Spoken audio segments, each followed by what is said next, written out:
ดีพี่น้องเห็นเขามาเก็บเห็ดพี่น้องเปิดทายบริทายตอนเก็บมาให้พี่น้องเบิ้งเนาะเขาก็เก็บไหลใช่ไหมเนาะเห็นไหมพี่น้องลุงไว้จากจานคนเห็นพี่น้องเขาก็เลยเก็บสำเร็จก่อนครับพี่น้องเนาะเข้ามาเก็บไปเลยพี่น้อง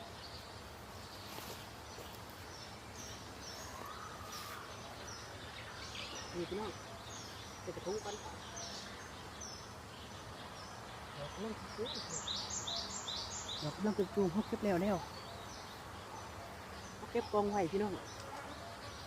เขาเก็บกองไว้ใส่ถุงเนาะเนื่องจากงานออกหน้ากับพ่อเฮ็ดแนวนี้แหละเราไปขี่กับพ่อเฮ็ดพี่น้องเขากำลังเดินหน้าตอพี่น้องกินเขาว่าเฮ็ดออกลายมันคิดไปของไหลพี่น้องเรียบร้อยพี่น้องหาต่อส่วนนี้เฮ็ดออกลายขนาดเฮ็ดปวดพี่น้องโอ้ยสุดยอดเลยพี่น้องดู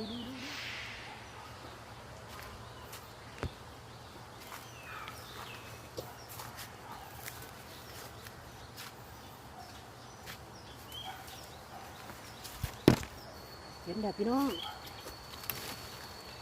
นี่เห็นแบบพี่น้องเห็นบ่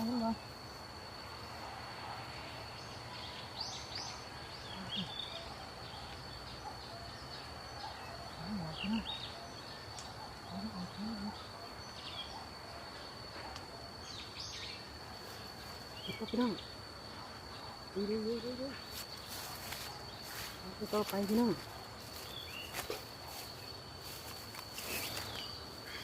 มีอยู่พี่น้องมีอยู่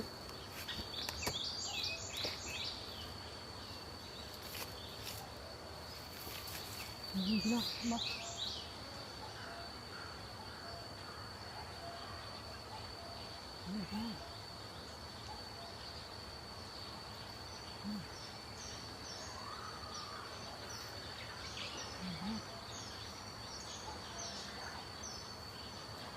สวยๆเลยพี่น้องเขาจะกองไว้กองพี่น้อง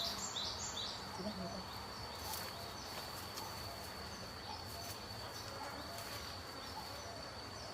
จะว่างกองนี่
เป็นดอกงามพี่น้องนี่เป็นดอกงามพี่น้องเห็นวะเป็นดอกงามกองไว้ก้อนพี่น้องเอามากองไว้เนาะเอากองไว้ก็ถึง5 กองพี่น้องเห็ดมันกำลังออกช่วงนี้นะเห็ดกำลังออก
พี่น้องเขาก็จะมาเก็บเห็ดพี่น้อง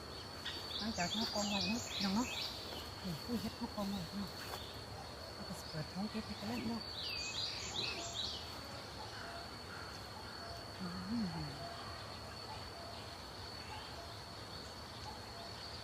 พี่น้องเห็ดออกงามงามพี่น้อง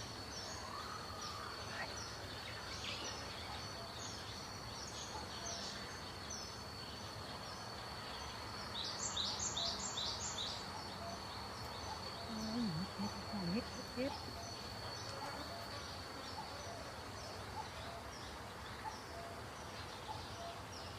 ยังไงพี่น้องว้ายนี่คือเฮ็ดพี่น้องเฮ็ดตัวอะไรพี่น้องเฮ็ดไป5 ปอพี่น้องเนาะ5 ปอไปพี่น้องนี่เลยพี่น้องดอกนึงพี่น้องนี่บ่พี่น้องนี่เลยพี่น้อง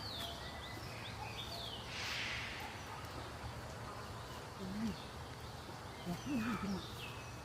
นี่เดียวเห็นเดียวดอกงามพี่น้องเห็นอีกแล้วพี่น้องนี่ก็เห็นอีกแล้ว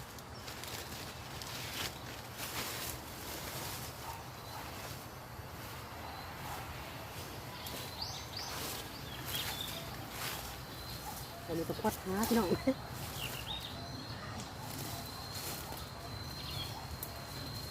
่หาพี่น้อง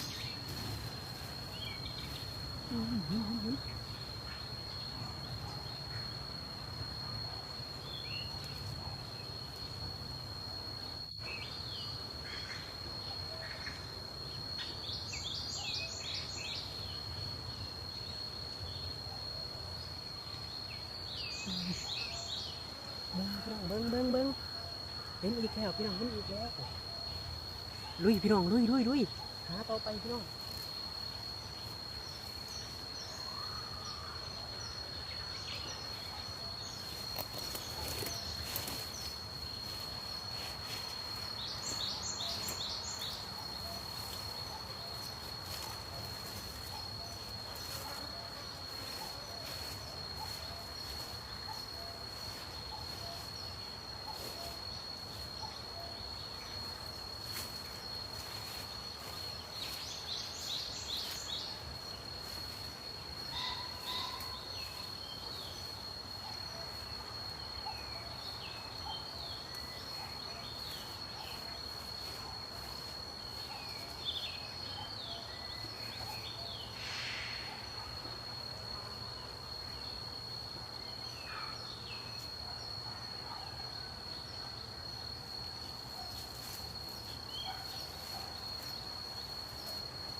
เบิ้งพี่น้อง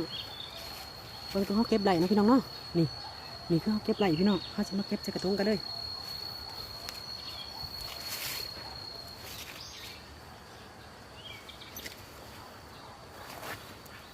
เก็บใส่กระทงก่อนพี่น้อง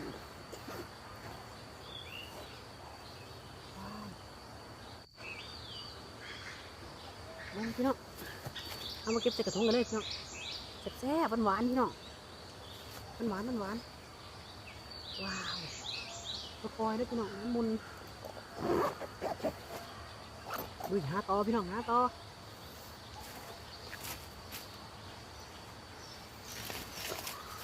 มันยาเนี่ยโคตรห่วงหาเห็ดนัวพี่น้องป๊าดเขาหาเห็ดได้ดีพี่น้องเขากะหาเนี่ยเห็ดกันพี่น้องคนหาเห็ดไรดีพี่น้องจะไผเป็นไผห่องนัวอยู่ต่างคนต่างหาครับไผเป็นไผด้วยหางัวใช่แต่ละช่วงนั้นลูเฮ็ดพี่น้องโอ้ยอย่างไงพี่น้องอย่างไงพี่อย่างไงน้องมาเบิ้งน้ำกันเนาะพี่น้องเนาะบ้านห้องรวมสมบูรณ์เฮ็ดออกหลายปีใช้ก็หลายแต่ว่าห้องกำลังหาพี่น้อง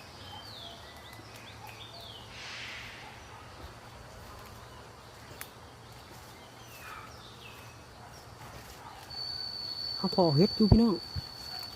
เขาซื้อเบิ่งกันมาเฮ็ดยังเนาะพี่น้องเนาะโอ้เฮ็ดไข่พี่น้องก็เห็นมาเฮ็ดไข่ เห็ดไข่นี่พี่น้องนี่คือเห็ดไข่เนาะพี่น้องนี่คือเห็ดไข่พี่น้อง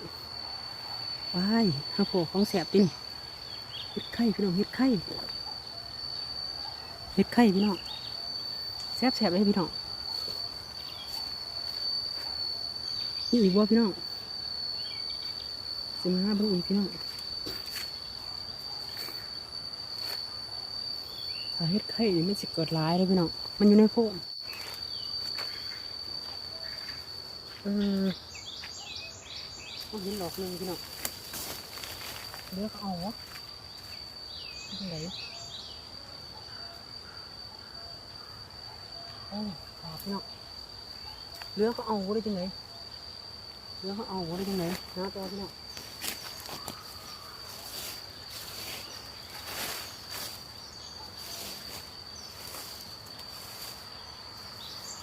เลี้ยงจะได้เท่าไหร่บ้าง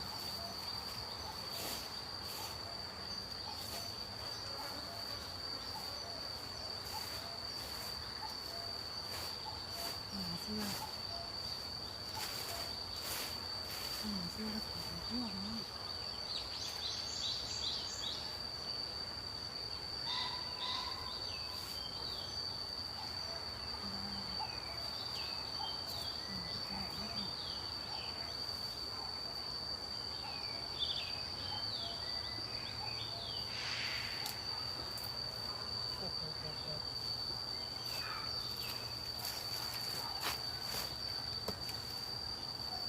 เห็นดอกเดียวพี่น้องเห็นดอกเดียวมันหาเสื้อเลยพี่น้องปล่อยเลยพี่น้องปล่อยเลยพี่น้องปล่อยเลยพี่น้องนี่พี่น้องนี่มั้งปล่อยประมาณ3 ดอกก็4 ดอกเลยพี่น้องเดี๋ยวเอาแล้วเนาะ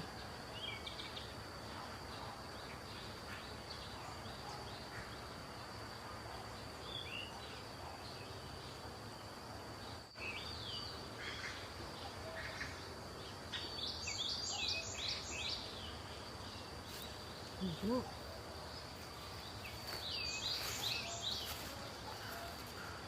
ปล่อยที่ไปลอกว่าไงอีกรถตูนพี่น้อง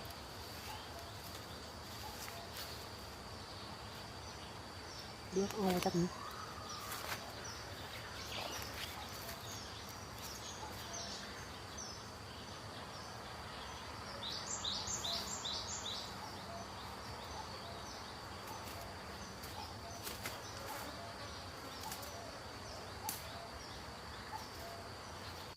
เอาละพี่น้องตอนนี้เขาก็มาหอดเชียงเลยเนาะพี่น้องเนาะเขาก็จะ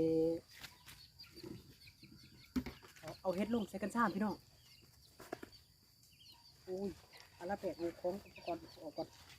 สิจะถอกเลยพี่น้อง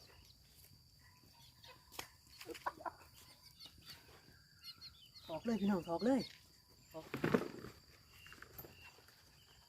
โอ้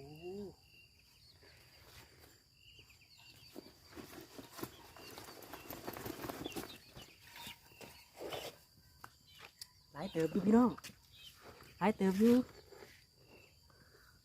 หลายเติบอยู่พี่น้องนี่เห็นบ่พี่น้อง